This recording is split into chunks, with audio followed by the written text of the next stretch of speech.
Now, a massive 700-metre wall has been built across Coolangatta at the Queensland-New South Wales border to stop checkpoint dodgers illegally entering and making it even tougher for the hundreds of thousands who are trying to do the right thing and queuing up to get tested before they enter the Sunshine State.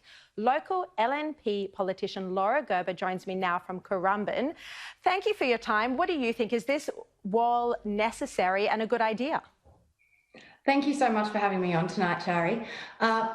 Look, I've spent all day today, literally down there at Labor Palaszczuk's Berlin Wall, talking with the locals to really work out how it's affecting them, and it has absolutely divided a community.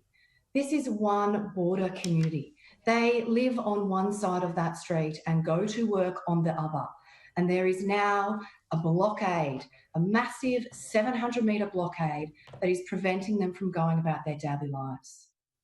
And what sort of things is it affecting when it comes to their daily life? Is it getting to work? Are some of them unable to do their jobs? Are some unable to visit family? What are the day-to-day issues that are coming up that are just really problematic?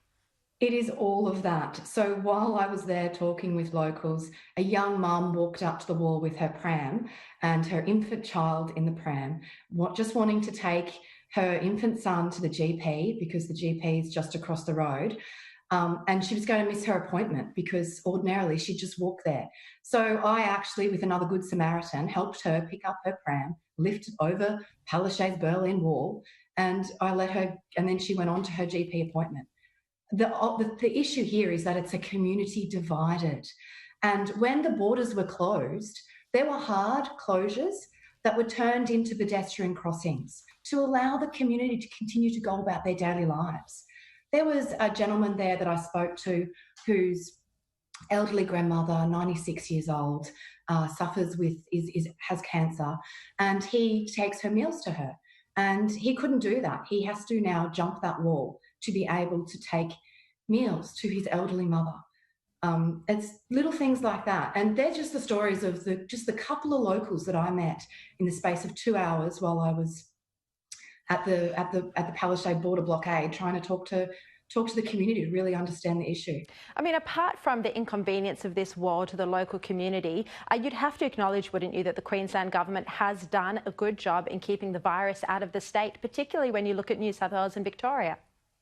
We all understand the importance of keeping Queenslanders safe. Queenslanders all understand the importance of social distancing. And no one is saying that these checkpoints aren't necessary in order to make sure that we keep track and monitor those people coming in. What I am saying is that the implementation of this has been completely botched. It has been done in a way that absolutely hasn't taken into account the locals and the community, the trade that is affected by this. I've got mums that can't get their kids to school because they're stuck in traffic for 4 hours. I've got tradies losing work left, right and centre because half their trade is across the border and they're stuck in the border blockade trying to get to and from their job sites. It just hasn't been implemented in a way that takes into account the border community, one of the largest border communities in Australia. No, fair enough. That 4-hour commute to get your kid to school, I would give up on that. Laura Gerber, thank you very much for your time. Thank you so much for having me on.